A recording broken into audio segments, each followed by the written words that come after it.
Қызыл коттедж оқиғасы. Бұл оқиға Батыс Қазақстан облысында болған. Күйеуі мен әйелі көптен күткен армандары орындалып, коттедж сатып алады. Жарнамада үй сату бөлімінен көріп, бірден алу туралы шешімге келеді. Бағасы да өзіне сай көрінеді. Сырты әп-әдемі қызыл кірпішпен өрілген. Көздің жауын алады дерсің.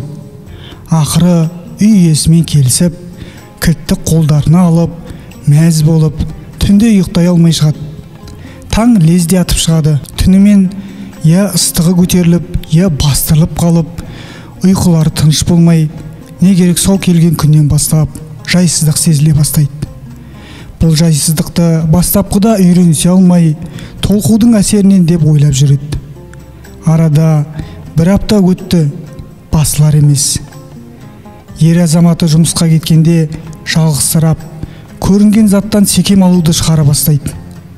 Бір күні дос құрбысына хабарласып, үйіне шақырады. Келген құрбысы аң-таң болып үйіне қатты қызығады. Мә, үйлерің күшті ғой. Шіркін, бізге де бұйырсыншы деп қояды. Не ғой, біз осы үйге келгелі ұйқымыз қашты. Түнде біреулер жүргендей болады.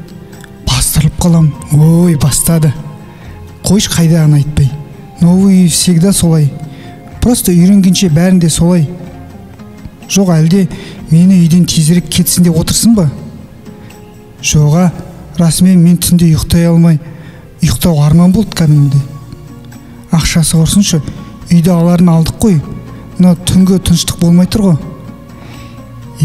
Қойы, ачы күйеуің ұйықтатпай жүр ма?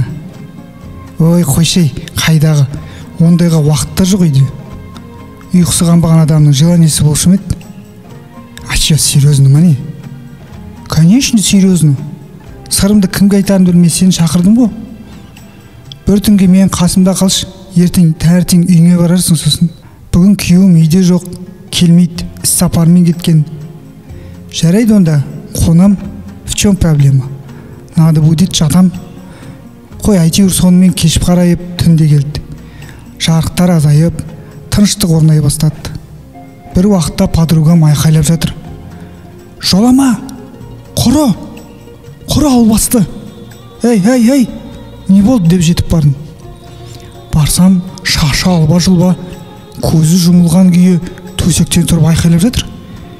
Ақырын шошытып алмайын деп орнына жатқыздым. Түнде осылай 3 мәрте қайталанып. Ақыры подругам көктер боп ұйқысынан оянып, жан-жағына қарап, сағат неше?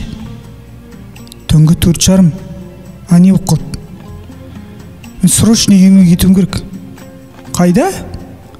Түн ғой, көлік жүрмейді қазір. Жоқ, кетуім керек деп қасарысып тұрып алды. Ақыры қалуға көндіріп, үйде қонып шықты. Ертесіне болған жайтты айтсам, өзі күледі. Қума, қой, мен ондайым жоқ. Қой дейм, кеше өзім қонам дедім ба, қондым. Но ұйықтап жатқанда ауа жетпеді. Содан шығар, менде бұрын бұндай болмапты. Мүмкін сәйкестік болар.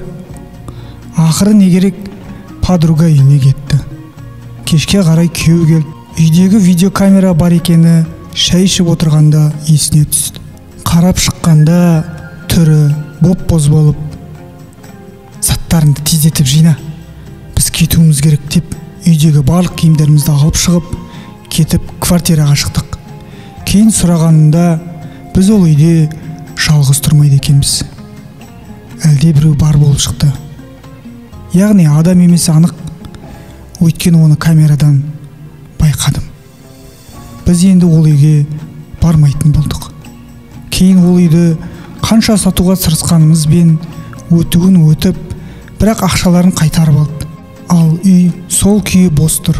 Қанша білікті мамандарды жібергенімізбен ләм-мим деп жауап ала алмадық. Бұл оқиға қазірге дейін жалғасып келеді. Мүмкін әлі де жалғасын табатын шығар. Оқиғаны соңына дейін тыңдағаныңызға рахмет.